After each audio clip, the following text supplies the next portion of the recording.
Bener, bener banget. Jadi, untuk konteks Indonesia, balik lagi. Pinter dulu, baru pakai itu alatnya. Itu. Menjaga konsistensi sih sebenarnya harus punya hidup yang seimbang dulu ya. Kayak ada waktunya kita tuh benar-benar do nothing untuk merecharge diri kita. Seriously? Iya, entah itu cuma berdiam diri.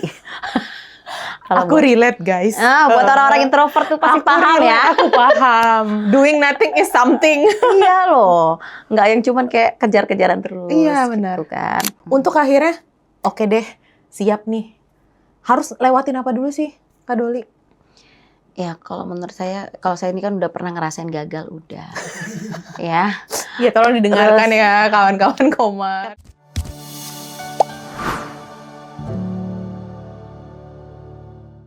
Hai kawan Komar, ketemu lagi di sesi kedua di tahun 2026 ini. Jadi kita bakal ngebawa salah satu narasumber yang susah banget nyariinnya karena dia pergi mulu.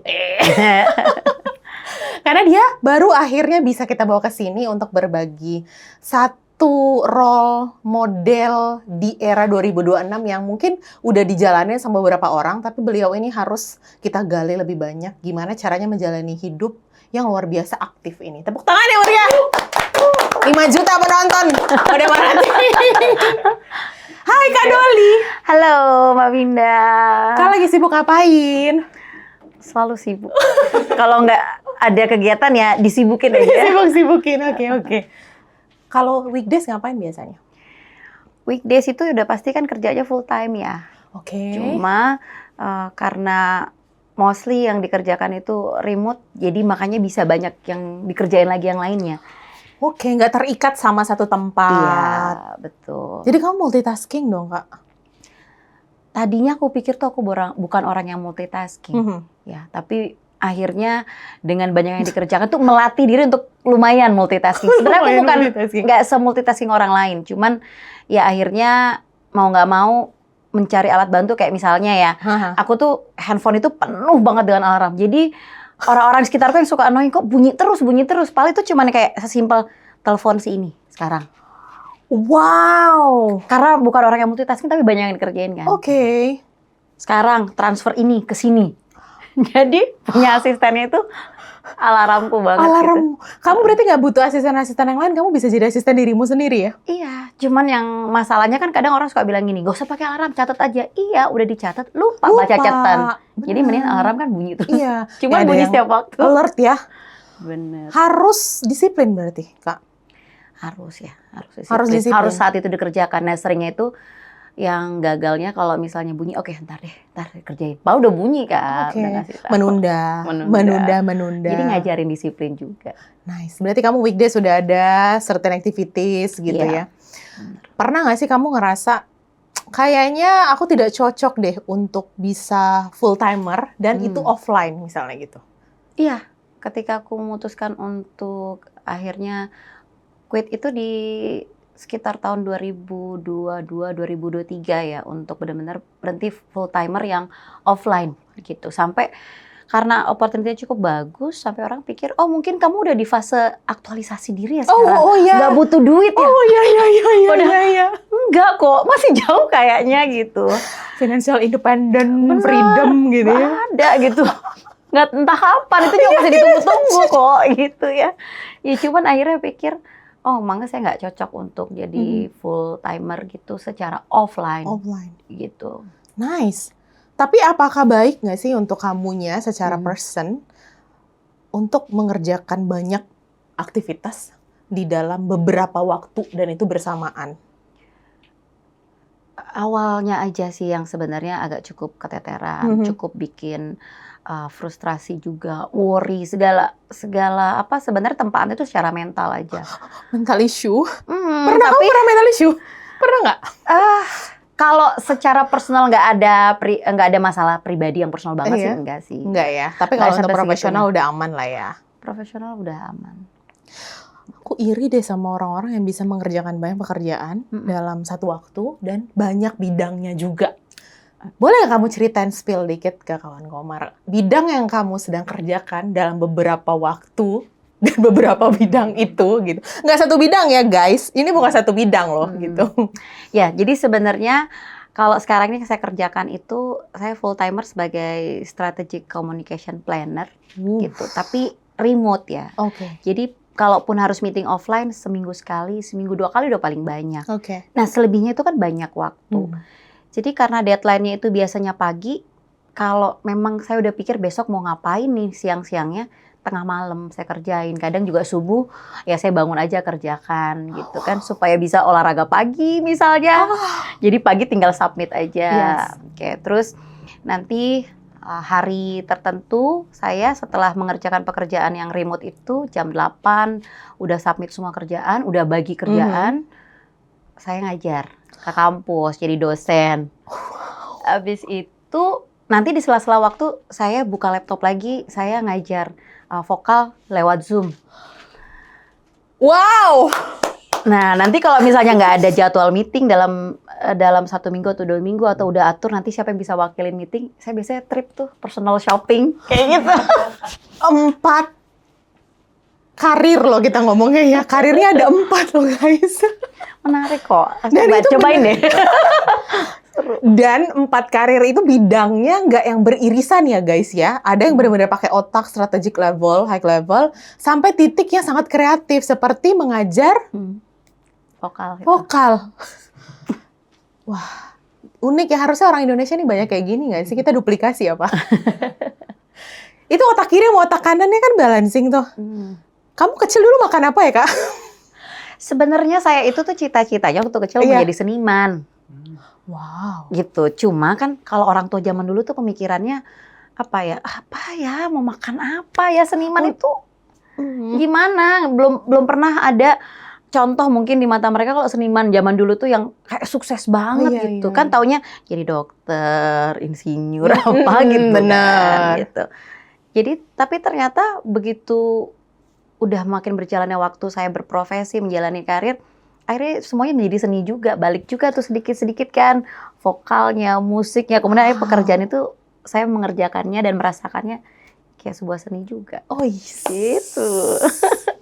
Enak ya kalau ngomongnya sih enak pekerjaan sebagai sebuah seni.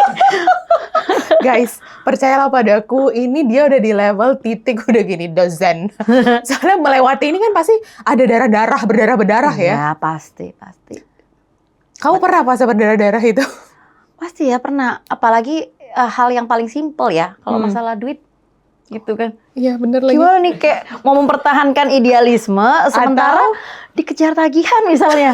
Gimana dong? Aduh gue relate lagi. Ngomongin passion, tapi ini di sisi lain ada tanggung jawab. Kayak gitu kan. Ada masa-masa berdarah-darah sampai akhirnya aku coba untuk mengkombinasikan semuanya gitu. Bahwa kita itu bekerja memang pasti awalnya tuntutan secara ekonomi, ya kan? Suka atau tidak suka, sekalipun misalnya kita coba untuk ngejar, saya sukanya ngerjain ini, kan kata orang kerjakan apa yang kamu suka, ya kan? Tapi berjalannya waktu itu akan terseleksi kok, kesortir bahwa ini nggak terlalu cuan, ngapain ya gue buang energi di sini? Oke. Tapi kalau masih muda ya mungkin kayak mau coba semua gitu. Itu juga saya pernah lewatin fase itu, cobain semua, akhirnya terseleksi bahwa yang dikerjakan itu passion itu kasih energi, ya kan? Bikin kita tuh nggak gampang lelah, tapi juga faktor secara ekonomi itu membuat kita lebih realistis juga. Sesuatu yang passionate, tapi kalau ini nggak terlalu menguntungkan, ngapain kamu buang terlalu banyak waktu? Kamu kurangin sedikit. Makanya saya ngatur porsi-porsinya juga. Baru strategi supaya semuanya ke arah yang tepat. Ke arah yang tepat. Gitu, dan itu ya butuh proses jatuh bangun pastinya ya, berdarah-darah, kejar-kejaran sama tagihan misalnya. Begitu ketemu ritmenya, tahu ini kencengin dikit nih lagi butuh duit. Ini banyakin dikit ya. Oh my God. Yang ini kurangin dikit dulu. Iya. Misalnya, ngajar ini liburin dikit ya. Cari lebih cuan dulu ya sebentar ya gitu. Iya. That's really nice. Nah kan kalau sekarang fenomena itu udah sering bahasanya slang-slangnya tuh hustle culture gitu kan. Itu mirip kayak gitu atau beda sebenarnya dalam implementasi sehari-harinya menurut Kak Doli? Ya sebenarnya kalau dibilang hustle culture juga enggak ya, karena ketika kita melakukan sesuatu yang multi role ya, kalau buat saya multi role ini dikerjakan itu lebih ke arah yang jelas, lebih konsisten, kita tahu kita mau kemana, kemudian kita akan sangat selektif walaupun kelihatannya kok sibuk banget, banyak banget yang dilakukan, tetapi kita akan menyeleksi bahwa yang ini adalah pekerjaan saya yang ini bukan gitu. Jadi nggak yang, oh masih bisa kok kerjaan yang ini, oh masih ada waktu kok kerjaan yang ini, nggak kayak gitu. Berarti kamu udah bisa mengukur capacity kamu ya, itu penting ya. Karena kalau nggak burn out nggak sih? Pasti burn out. Tapi makin lama akhirnya kita bisa ngerasain, oh udah nyamannya di sini, ketemu nih titik nyamannya. Keseimbangan gitu. itu. Iya, dan nggak langsung pasti nggak di langsung. awal. Iya. Jadi jangan gampang menyerah ya teman-teman. Kan ini Gen Z tuh lagi ini banget Kak, di generasi paling muda kita yang katanya paling produktif dan paling banyak ini. Emang sedang senang-senangnya tidak terikat sama satu pekerjaan saja. Mereka senang sekali itu tadi multi role. Tapi banyak juga kejadian akhirnya karena mungkin belum mature secara karir. Itu tadi resiko-resikonya tidak terukur. Mereka belum tahu bahwa ada pain point yang tidak diceritakan sama generasi sebelumnya ketika mereka udah titik level. Tadi kalau Kak Doli kan kita lihatnya udah enak ya. Udah tahu ngaturnya, billing kapan harus speed naik gitu-gitu kan. Kalau mereka kan masih meraba-raba nih. Kalau skill yang menurut Kak Doli untuk diadaptasi sama generasi paling muda sekarang, apa dulu nih starter pack-nya deh minimum untuk bisa oke deh, gue multi role udah bisa nih gitu. Ya sebenarnya sih tetap harus dimulai dengan spesialis dulu ya. Startnya itu kan saya kan memang dari, walaupun suka gitu dengan seni, suka dengan hal yang berhubungan dengan musik, tapi saya start itu dari komunikasi. Jadi ketika kita punya satu pekerjaan, sudah mulai, coba itu dibikin sampai master dulu.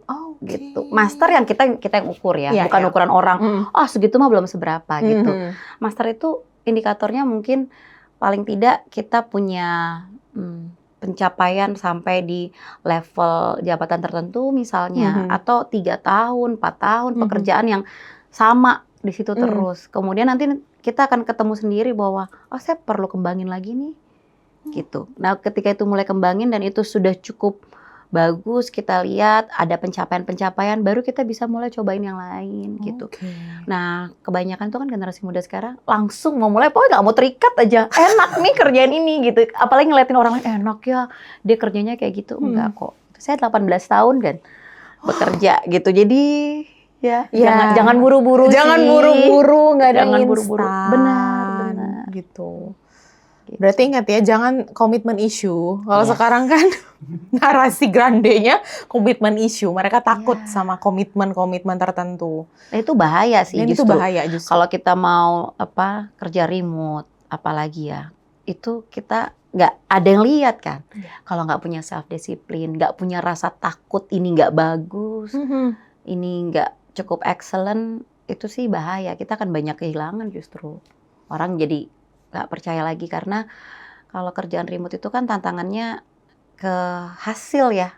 Apakah hasil pekerjaannya itu benar-benar berdampak, kemudian orang itu jadi tahu bahwa kita ini punya reliabilitas gitu. Orangnya walaupun nggak terlihat, nggak hadir secara fisik, tapi bisa orang ini reliable nih gitu ya. Dan kredibel juga pekerjaannya karena terdeliver dengan baik meskipun fisiknya nggak ada. Betul, itu tantangan yang generasi, ya karena saya banyak mahasiswa juga kan ya, yang Gen Z ini tuh kebanyakan begitu. Kalau nggak kelihatan, udah nggak apa-apa kok, udah segini aja. Segini juga udah oke kok, tapi oke-nya nggak cukup pengalaman untuk tahu bahwa standar oke itu kayak gimana. Mereka belum punya yang namanya self-awareness untuk mengukur kapasitas itu, tapi mau jump in langsung ke semuanya tanpa komitmen tadi. Mau lepas sana sini gitu ya, mau cobain itu.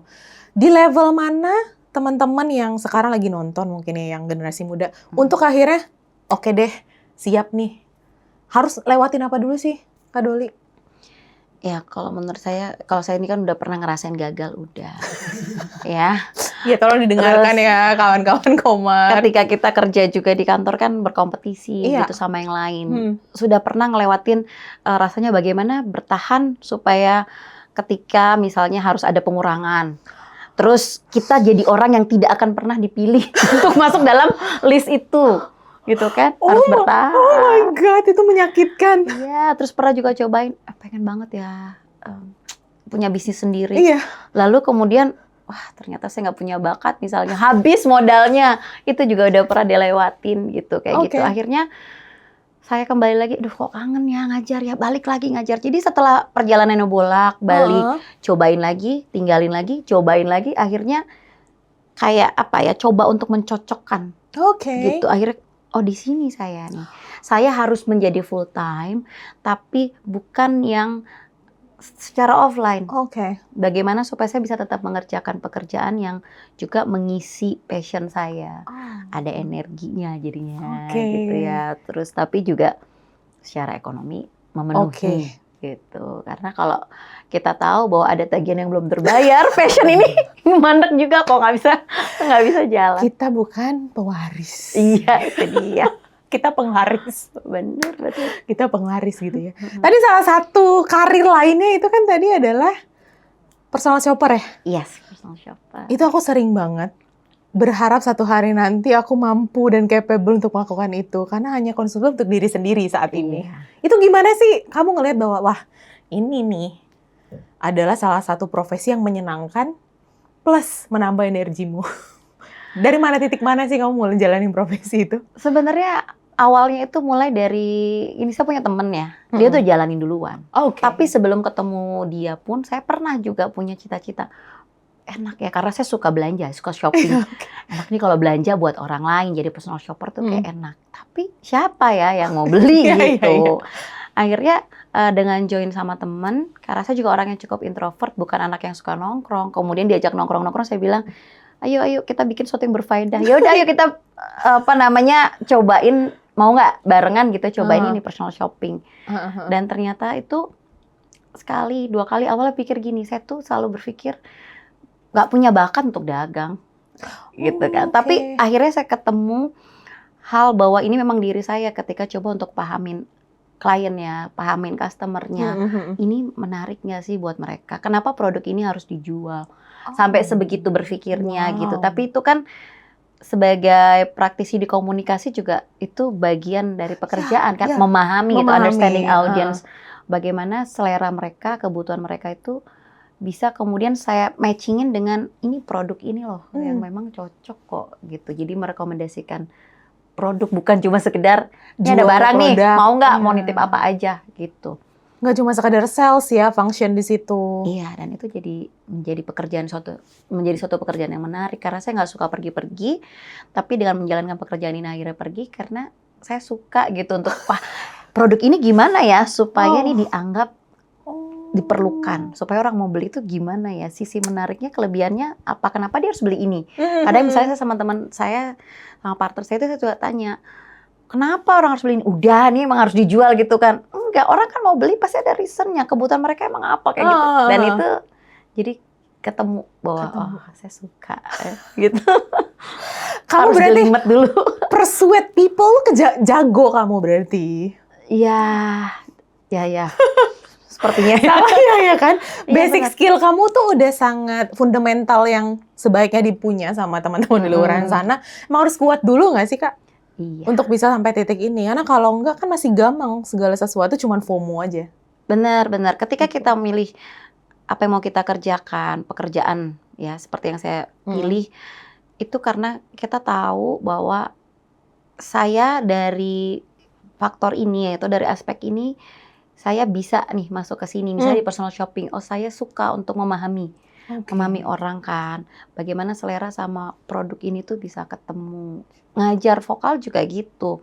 Saya bisa lihat misalnya apa sih yang bikin suara dia itu nggak enak gitu. Coba untuk pahamin tuh blockingnya tuh di mana gitu dari orang ini. Oh dia nggak ngerti kalau misalnya gini ya, suaranya tuh false. Iya gimana benerinnya gitu. Ternyata diarahin, coba deh kamu bayangkan, ini tuh langkahnya kamu tuh sedikit lebih tinggi lagi misalnya. Oh gitu. Jadi kalau saya lihat, ya mungkin itu yang bedain saya misalnya sama vokal coach yang lain misalnya. Nggak mengandalkan, saya punya achievement di dunia nyanyi itu kayak gini-gini. Tapi hal yang lain, karena saya pernah tanya juga ya, ada murid saya pernah tanya, kenapa kamu milih saya di antara para vokal coach ini? Ya soalnya Anda ini kan dosen komunikasi ya, pasti bisa mengkomunikasikan dengan lebih baik walaupun yang lain misalnya lebih bagus, itu kok nggak masuk gitu di saya. Jadi ya di situ saya ngerti bahwa yang saya jual ini bukan title-nya, tapi value itu. Wow. Ada value di setiap role itu ya.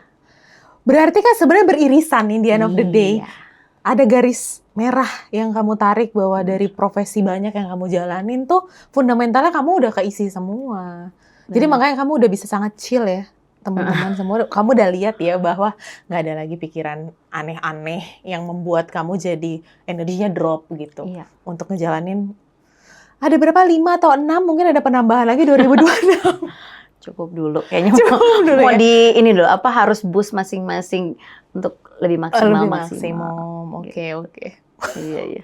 Aku mendengar, kamu kan udah ngejalanin 4 role nih. Ada nggak sih yang kamu lagi ngebayangin sekarang? Kayaknya itu menarik gitu. Boleh nggak kamu spill? Siapa tahu memberi ide kita kan? Kayaknya itu menarik deh gitu.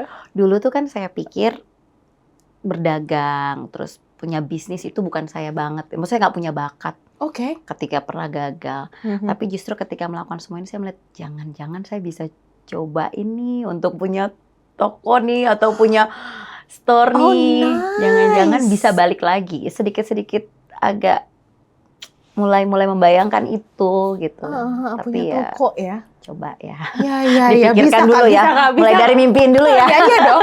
Kalau kita udah bisa memvisualisasikannya kan berarti udah manifestasi tuh. Iya. Tinggal dijalanin ya. Dari semua role yang kamu jalanin saat ini, ada nggak sih keresahan kamu terhadap salah satu role atau mungkin banyak role ini?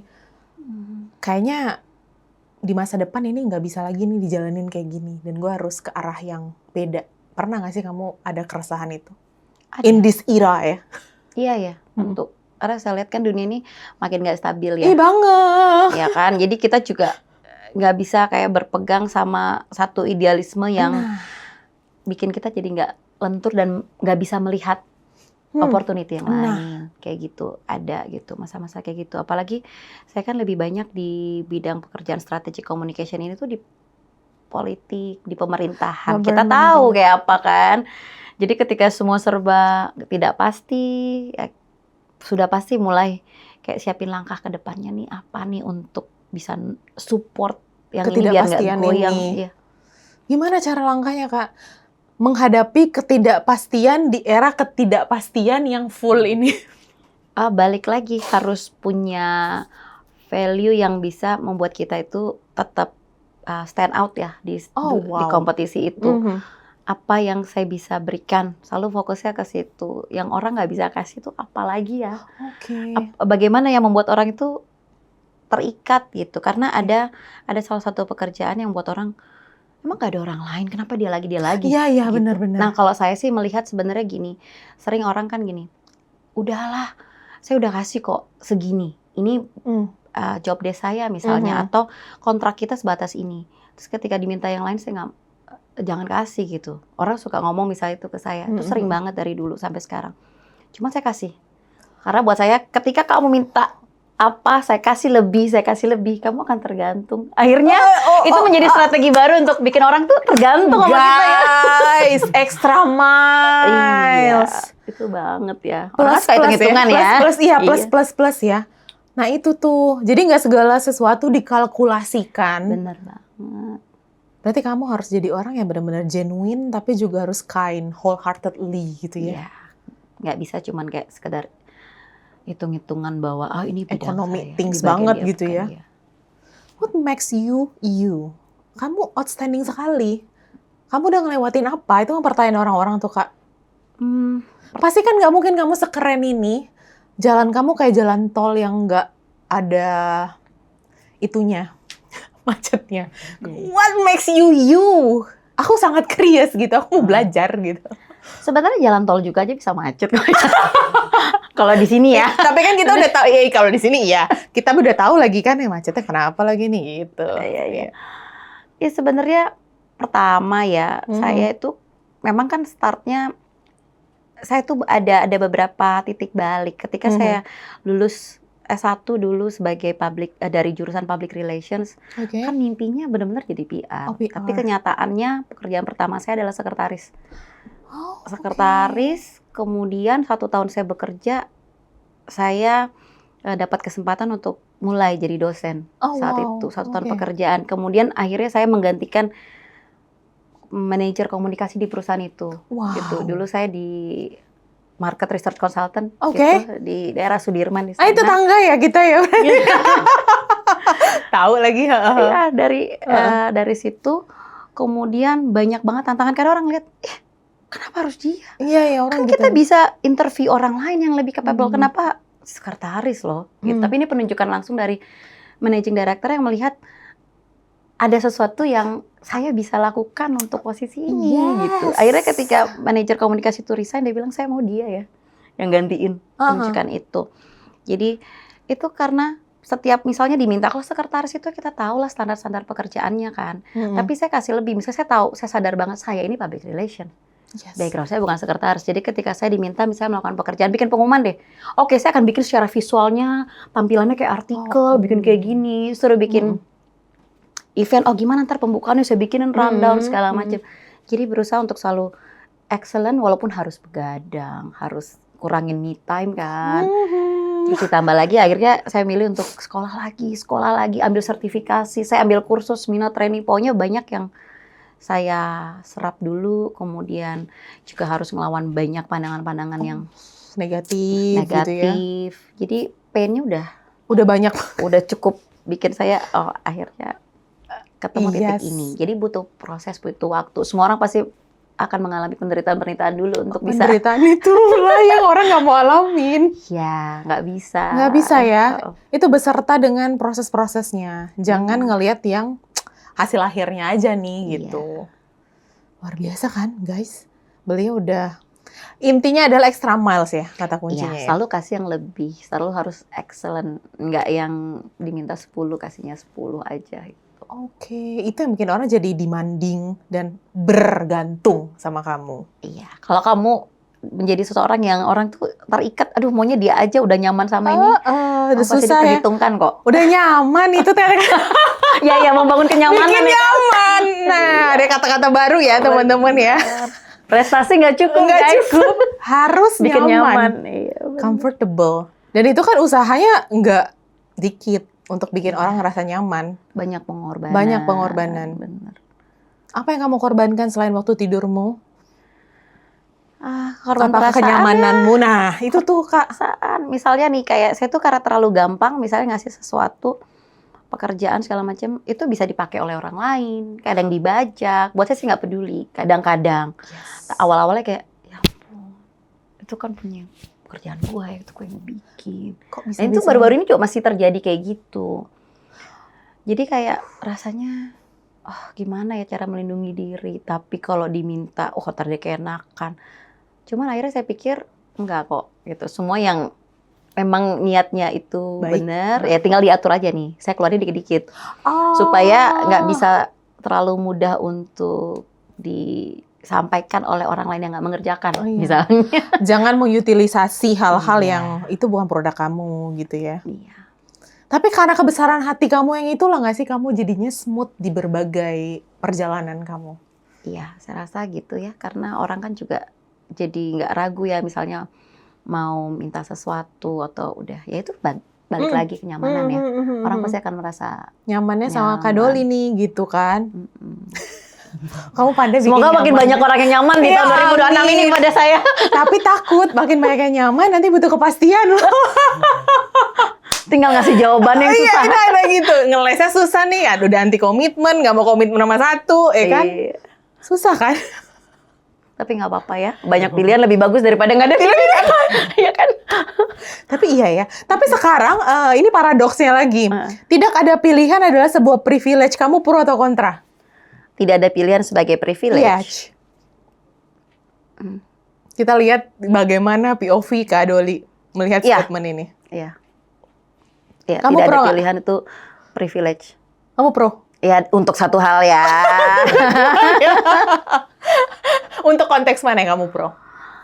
Tidak ada pilihan itu sebenarnya ketika kita harus mengerjakan sesuatu, tapi kita harus melawan rasa ragu dan rasa takut. Ketika nggak ada pilihan, walaupun kita ngerasa gue nggak bisa nih, pasti kita akan paksa diri kita.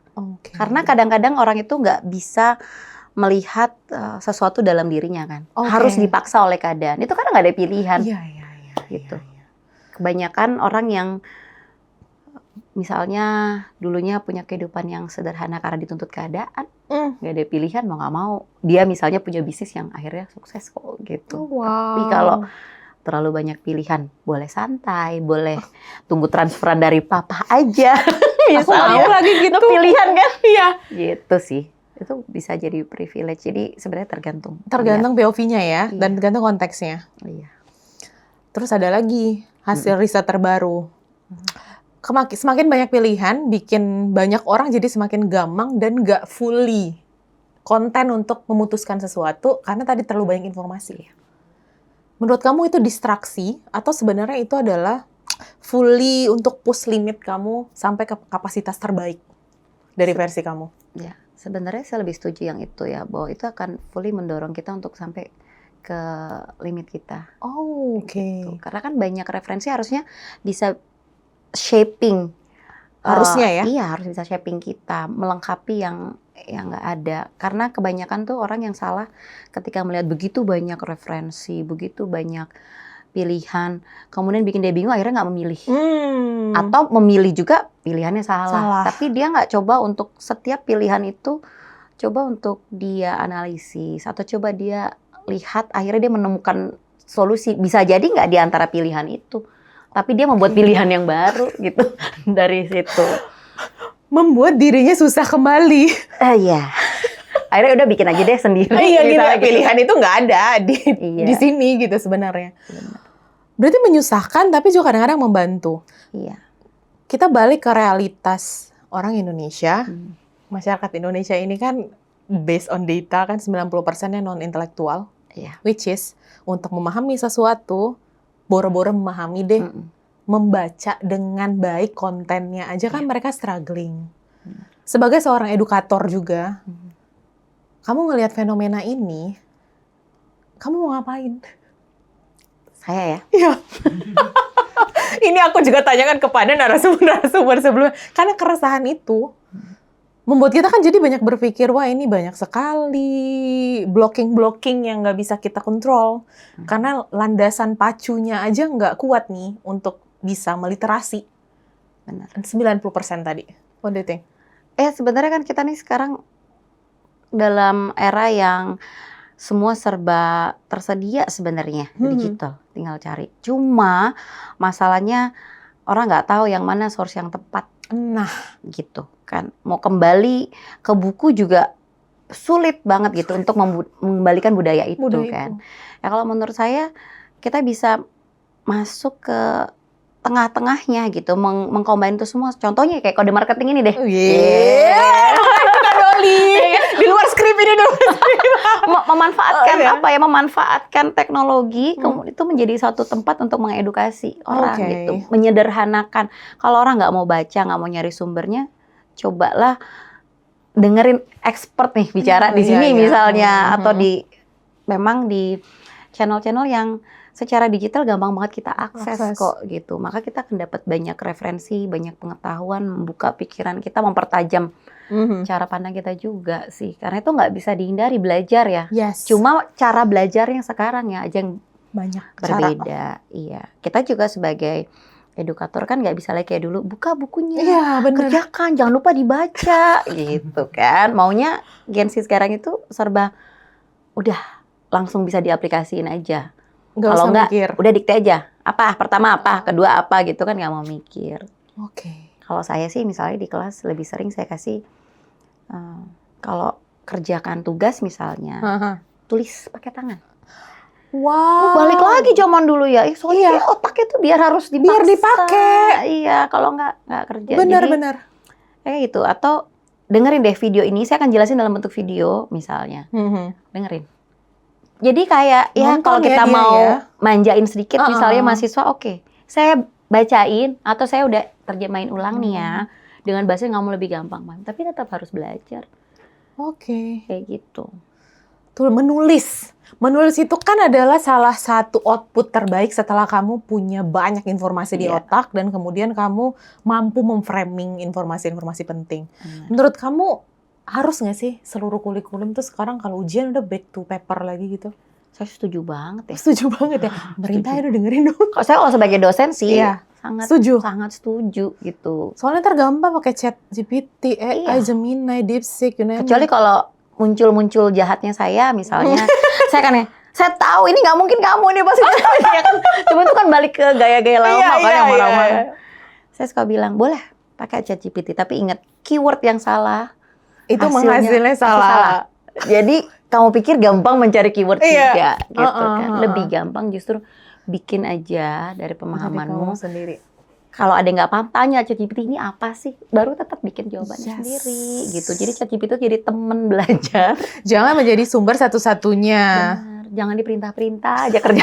ChatGPT jadi pembantu untuk kerjain pekerjaan. Soalnya kan ngasih beban kan. Benar. Kayak beban saya, tolong dong ChatGPT aja gitu. Saya juga pakai kok. Saya pakai juga, tapi kan balik lagi porsinya disesuaikan. Iya, untuk mempercepat nyari info misalnya. Bukan kredibel juga, nggak yang paling kredibel gitu. Iya, coba deh kalau dibaca ulang-ulang kadang suka, kok ini sih gitu. Iya. Semakin pintar si pengguna, maka AI-nya akan semakin pintar. Benar banget. Jadi, untuk konteks Indonesia, balik lagi. Pintar dulu, baru pakai alatnya. Itu. Iya, setuju. Karena kan di era sekarang, untuk kelihatan pintar sangat mudah. Iya. Karena banyak sekali yang bisa membantu kamu terlihat pintar. Apalagi di balik layar loh. Apalagi personal branding. Ini konsultan personal branding gitu kan.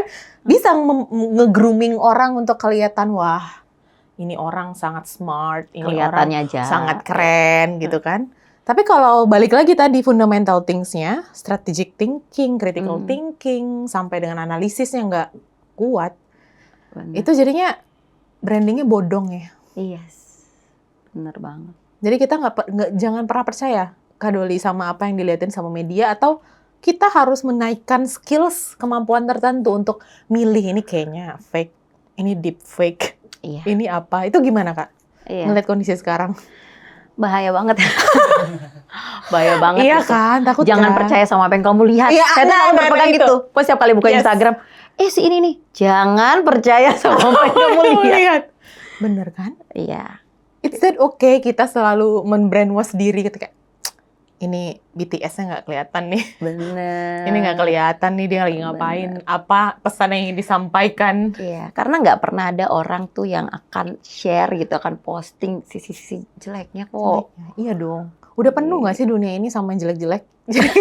Bener. Gitu ya? Bener banget. Jadi kita entertain aja kalau di medsos. Iya, medsos tuh jadiin cuman buat entertainment, refreshing, ya tambahan-tambahan aja. Tapi kalau itu dijadikan satu weapons dan satu platform satu-satunya untuk mendapatkan informasi, kan sekarang gitu orang tuh dapat informasi nggak tahu itu valid atau enggak, yang penting medsos tuh dianggap itu adalah salah satu sumber kebenaran untuk netizen kita. Benar. Menurut kamu kok kita tuh harus punya apa dulu sih skills untuk kita nerima konsumsi informasi dari berbagai macam platform? Tapi kalau kitanya belum punya ini, ya itu bakalan nggak guna tuh yang kamu baca. Ya, sebenarnya ya ketika kita nggak punya referensi yang lain, datang tuh benar-benar kosong, memasrahkan diri gitu namanya, gitu kan. Jadi benar-benar harus kayak kita tuh tahu bahwa yang kita percaya misalnya nih, ini siapa gitu, yang ngomong ini. Misalnya ketika kita buka komen percaya aja, misalnya siapa aja netizen kasih testimoni terus langsung percaya, katanya emang dia siapa? Misalnya. Jadi lebih kepada personality juga ya. Ada orang kan yang nggak mau repot, nggak mau pusing. Pokoknya kalau udah masuk medsos sudah pasti bener deh. Banyak kan ngomong gitu sekarang. Pokoknya kalau udah viral. Padahal itu kan dibentuk juga ya. Dibentuk oleh sosmed, pemikiran-pemikiran itu bahwa kalau udah viral itu pasti bener. Akhirnya sekarang semua orang coba memviralkan sesuatu. Memviralkan diri juga. Memviralkan sesuatu, dan itu agak bahaya ya. Makin kemari makin bahaya. Bukan kita makin pintar, malah makin kayak gitu ya. Terjebak. Iya. Dibentuk gitu. Kita ya di brainwash banget ya. Tuh kan, untuk bisa menyadari bahwa kita sedang dibodohi, itu kan juga kita sadar bahwa kita dibodohi. Nah ini kalau nggak sadar kita dibodohi gimana Kak Doli? Nah, ibaratnya gini, kita tahu ini barangnya fake apa enggak itu dari mana? Kita pasti tahu aslinya. Kamu harus tahu dulu specs aslinya untuk tahu dia KW gitu ya? Benar, kamu nggak tahu ini KW. Ini tuh fake apa enggak kalau kamu nggak tahu aslinya. Nah misalnya anak saya nih, dia bisa ngomong, Mami aku dapat kado labubu dari temanku. Itu fake. Dari mana kamu tahu? Soalnya asli itu begini bentuk tangannya gini. Artinya dia sudah pernah lihat aslinya. Jadi ketika kita mau lihat sesuatu itu benar apa enggak, kamu lihat dulu aslinya. Makanya orang suka bilang cari tahu dulu kebenarannya. Keinginan sih, sebenarnya lebih kepada keinginan. Orang kan suka malas, bener kali ini, Malas mikir. Ngapain Mar? Nah itu dia ya. Malas mikir. Iya, era serba mudah ini tuh bahaya banget, bikin kita jadi malas berpikir, akhirnya tersesat. Akhirnya kita nggak sadar ya, kita juga makin turun, makin downgrade. Banget. Iya, itu level IQ sih. Kita jadi kayak, kan turun katanya ya rata-rata Indonesia. Bener. Turun lagi mirip simpanse katanya. Bahaya banget kan? Bahaya kan? Kita mau ngapain habis ini? Berapa tahun kemudian kita jadi apa? Takut kan? Iya. Pinteran simpanse. Bener, bahaya banget. Bahaya banget. Nah kegelisahan ini, keresahan ini kan sebenarnya hanya mampu diterima sama orang-orang yang sadar bahwa kayaknya ada yang salah nih. Iya. Kalau yang nggak sadar yang salah tuh kita harus ngapain ya? Aduh nih. Kalau dia nggak sadar dia salah. Ini kayaknya ada misinformasi, ini kayaknya hoax, ini kayaknya nggak cocok informasinya buat saya atau degrade gitu values. Itu mereka nggak nyampe situ mikirnya. Mereka cuma menerima informasi yang disajikan. Ya ini sebenarnya balik lagi ke misi para expert, para educator gitu kan. Harus jangan kalah dominasi nih informasi ini dengan hal-hal yang berbeda. Kebanyakan kan orang ini yang pinter-pinter, para expert tuh sibuk untuk benar-benar ya bekerja menghasilkan karya yang menjadi achievement, sesuatu yang nilai ekonominya tuh ada, tapi lupa kalau kita harus siapin juga generasi-generasi ini supaya ya menjadi our next customer, our next client yang lebih berkualitas.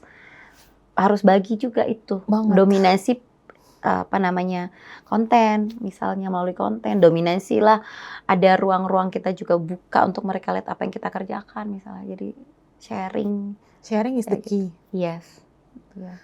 Jangan simpen sendiri. Nah ini nih Kak, masalahnya fenomena yang banyak, teman-teman yang memang sudah kaum intelek nih, suka mengeksklusifkan diri. Noted ini menurut keyakinan saya. Yeah. Jadi eksklusivitas itu memang dibentuk dan mereka jadi kurang untuk turun ke tanah Indonesia real rakyat untuk bisa mengimplementasikan apa yang udah mereka siapin sebenarnya. Sekeren itu. Jadi kadang-kadang ada gap yang tinggi sekali dari kaum intelek ke kaum non-intelek. Jadi untuk naikin mereka nih ke level yang lebih tinggi, si intelek udah nggak ada energi. Benar. Udah kebanyakan mikir yang berat. Benar. Jadi kita harus ngapain? Iya, makanya kita tuh sebenarnya kayak para kaum intelek ini punya tanggung jawab itu, bahwa kan nggak mungkin dunia ini berhenti dengan orang-orang yang ini aja gitu. Terus nanti generasi berikutnya mereka mungkin gini, kita nggak butuh lagi para expert, kita cuma butuh AI, titik, gimana tuh? Nah. Jadi banyak orang, ya para expert ini yang nggak sadar bahwa mereka itu umurnya juga akan pendek kalau nggak sharing.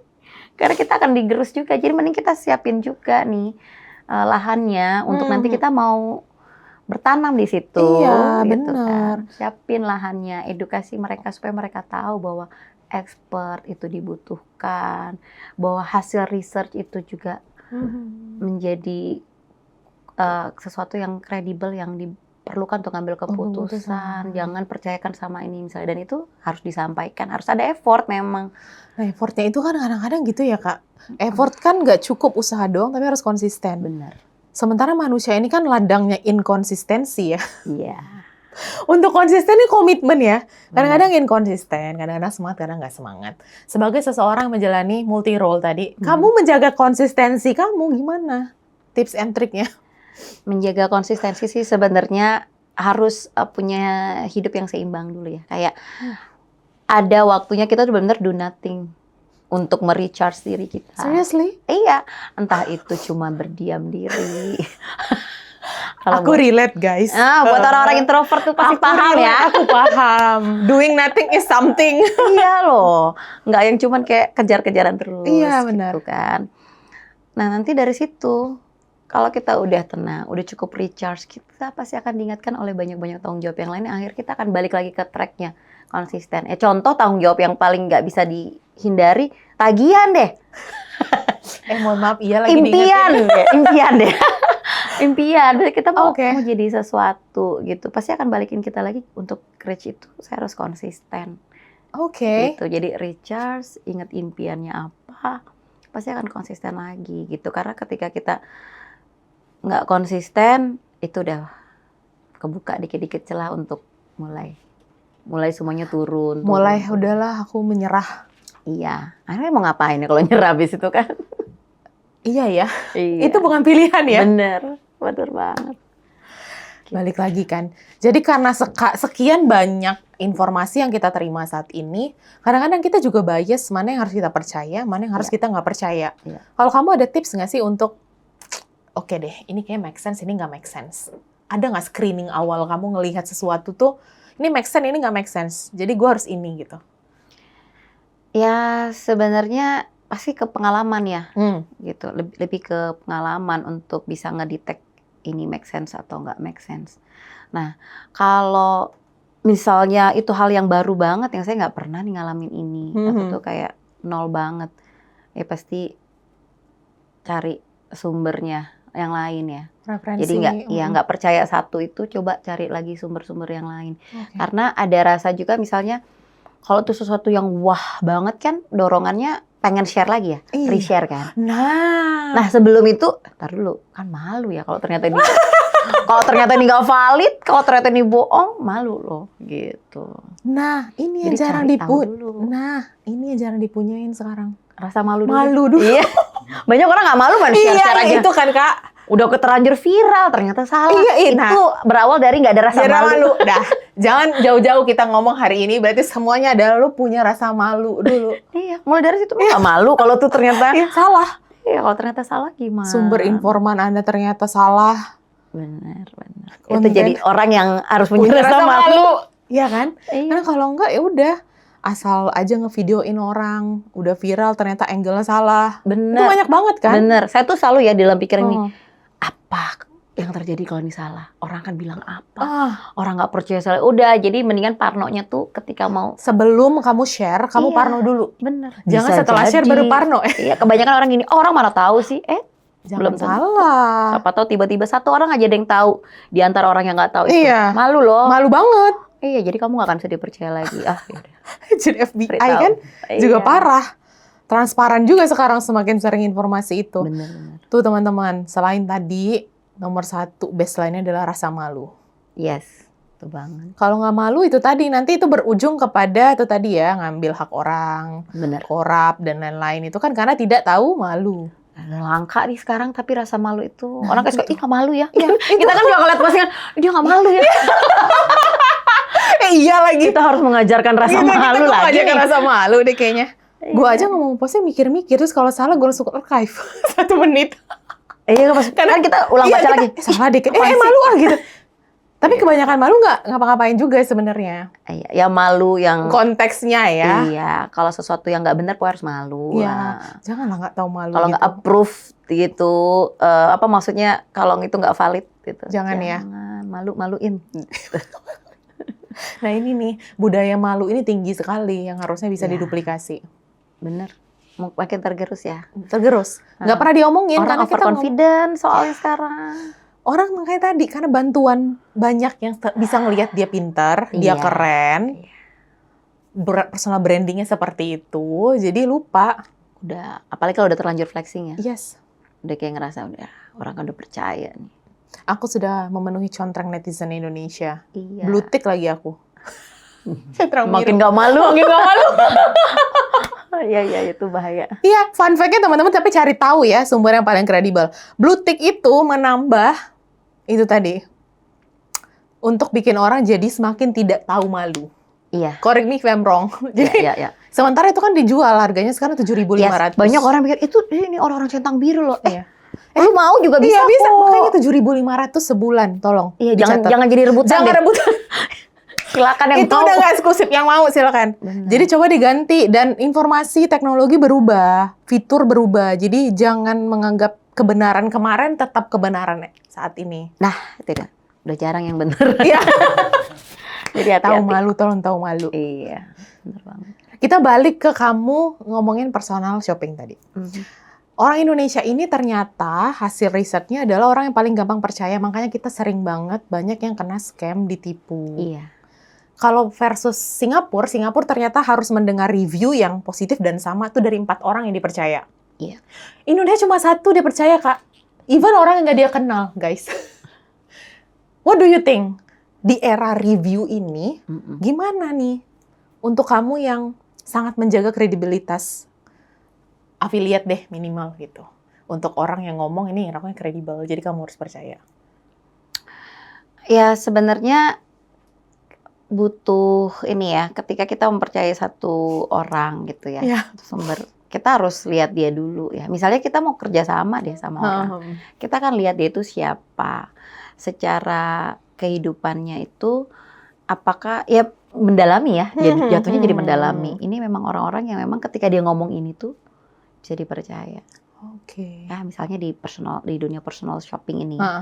Di personal shopping ketika kita merekomendasikan sesuatu, orang kan nggak lihat ini siapa sih, siapa kan gitu ya yang jualan. Nah itu butuh waktu. Kalau di dunia personal shopping ini lebih kepada hasil ya. Ketika misalnya kita udah bilang ini bagus, benar-benar bagus nggak? Jadi lebih hati-hati gitu ketika jual sesuatu. Beneran nggak bagus. Ya ada kan yang nggak peduli, udah jual aja jual. Ya udah nggak usah ngomong apa-apa tentang produk itu. Foto aja udah lihat sendiri gitu. Iya, tapi ya menjaga kredibilitas itu ya lewat hasilnya. Harus ada hasilnya, ada dampaknya. Ketika satu orang kemudian dia beli terus dia coba, oh ya bener ya dia bilang. Oke, dia kan percayain lagi untuk produk yang lain. Dan terus kayak gitu. Mau kerja sama orang juga lihat-lihat orangnya juga dulu. Gitu. Misalnya produknya ini produk yang hubungannya sama anak-anak, ya apakah dia cukup dipercaya sebagai ibu itu, iya kan? Iya bener lagi. Secara profilnya. Iya. Profilingnya aja juga harus checklist gitu ya. Iya, bukan centang biru ya. Iya bukan centang biru. 7.500 guys, percayalah. Gampang banget. Gampang banget centang biru. Berarti kalau misalnya dari 4 role kamu tadi, kamu ada nggak sih experience kamu yang aku tidak memikirkan bahwa ini terjadi di hidupku, untuk unik-unik experience-nya, baik itu dari sisi kamu sebagai expert ataupun kamu punya customer yang unik. Ada nggak buat di-spill? Sebenarnya yang paling unik tuh dari keempat ini tuh lebih ke yang personal shopping. Itu boleh nggak tuh? Ya. Dulu tuh kan saya pernah punya cita-cita pengen banget deh jadi businesswoman, enak aja kali ya daripada jadi karyawan. Iya. Nah itu balik-balik lagi ya, saya baru setahun kerja aja gitu. Fresh grad kerja udah pengen jadi lepas, ngatur diri sendiri. Saya coba. Mau bebas gitu. Saya coba kuliah deh business management S2-nya. Terus cobain jalanin bisnis. Ternyata failed lah waktu itu buat saya gitu ya. Modalnya habis semua. Saya pikir, nggak berbakat nih ternyata. Ternyata singkat cerita balik ke personal shopping ini saya lihat, ternyata cukup bagus kok. Cukup oke, maksudnya saya bisa menjalani ini. Bukan cuma sekedar menjalani, tapi saya suka pada akhirnya. Awalnya saya selalu ngomong sih, nggak suka nih saya. Bukan saya banget. Jualan gini apa? Ini jualan ini ngomongnya apa? Gitu. Karena saya tuh bukan eksekutor, saya tuh orang strategi, saya tuh orang banyak banget ya idealisme yang mulai keluar. Tapi pas dijalanin, ternyata untuk menjalankan bisnis, untuk mempunyai bisnis itu bukan tentang bakat nggak bakat gitu, tapi kamu bisa tetap jadi dirimu ya kayak tadi. Saya itu tahu bahwa saya suka banget tuh memahami orang, memahami sesuatu dulu. Bagaimana ya, ini connect, ini ketemu. Produk ini sama kebutuhan orang ini, supaya orang ini bisa bilang, ini gue banget, ini cocok nih, ini yang gue cari, gitu kan. Dari situ akhirnya saya sadar, ternyata ketemu kok, ini kan suatu bisnis baru gitu, bukan bentuknya korporat gitu. Jadi sebenarnya salah lah pemikiran saya dulu bahwa saya nggak punya bakat gitu di bisnis, tapi lebih kepada kamu harus bisa melihat itu, balik lagi ke benang merahnya. kamu ini siapa, identitasmu apa ketika mengerjakan pekerjaan-pekerjaan ini. Itu harus tetap sama. Nggak yang kita jadi personal shopper, terus jadi orang yang lain. Pindah lagi jadi dosen, lain lagi orangnya. Tapi tetap jadi orang yang sama. Itu yang bikin mungkin saya juga jadi lebih, oh ya saya nggak kehilangan diri saya kok. Jadi bisa menjalankan multi roles ini dengan damai, dengan passionate gitu. Karena saya tahu bahwa di setiap 4 peran ini, saya tetap saya gitu. Saya bawa identitas saya kok, gitu sih. Nah ini, kawan Komar, level self-awareness sudah sangat tinggi. Baru bisa nih. Aku warning nih kalau ntar abis ini nonton kayak, iya kayaknya gue mau yang bebas juga deh. Dan tiba-tiba cobain deh. Jangan cari kebebasan. Jangan cari kebebasan. Jadi emang harus self-awareness tinggi. Dan harus sadar bahwa upgrade diri adalah satu bentuk komitmen terhadap diri sendiri. Jadi bisa sama kayak Kak Doli, ngejalanin multiperan, nggak burn out gitu. Kalau ada orang yang emang nggak bisa ya, mengerjakan banyak aktivitas berbeda dalam satu waktu, harus fokus satu. Harus fokus-fokus gitu. Benar-benar. Kadang juga kan ada orang ngerjain suatu, udah segini cukup. Tapi kalau saya nih misalnya ngerjain setiap peran ini, sering banget yang ngingetin, karena nggak ada bos ya, kalau kita di perusahaan kan ada atasannya. Yang ngingetin diri sendiri kayak, enggak, gue kualitasnya nggak sampai di sini. Misalnya, udah lagi nanya, enggak, kualitasku nggak di sini, standarku nggak di sini. Misal orang bilang, udah ngapain lah segitu juga cukup. Enggak, aku standarnya di atas. Jadi bosnya ya itu diri sendiri, bikin kita tetap kasih yang excellent, standarnya kita, excellent kita lah gitu. Butuh self maturity level atas ya kawan Komar. Jadi tidak bisa langsung diadaptasi langsung mau coba kayak Kak Doli langsung gitu, nggak bisa ya, harus diikutin prosesnya, sabar gitu. Terus titipan dari Kakak Chandra, pertanyaan kita biasa kalau sebelum kita closing, Kak Doli, kalau kamu dikasih kesempatan untuk punya superpower, kamu mau punya superpower apa dan kenapa? Superpower, nggak takut ya? Saya nggak takut sama apapun gitu. Iya. Karena takut itu benar-benar jadi musuh ya kalau buat saya. Iya, oke. Takut, segala takut, misalnya takut ditolak, takut ini kalau jelek gimana, takut ini gagal. Itu yang sering bikin langkah itu lebih lambat. Oke. Gitu jadi sih. Jadi kayak punya superpower itu. takut, hilang. Wah. Karena saya tuh sebenarnya suka berantem sama rasa takut, kayak pengen melakukan ini tapi takut. Sebenarnya masih bisa tapi takut. Kalau ini tapi takut gitu. Ya saya rasa bisa lebih ngebut ya. Karena kamu nggak takut sama siapapun dan apapun itu gitu ya. Oke, nice ya kawan Komar. Ini jawabannya paling unik sejauh 2026. Nggak mau punya rasa takut.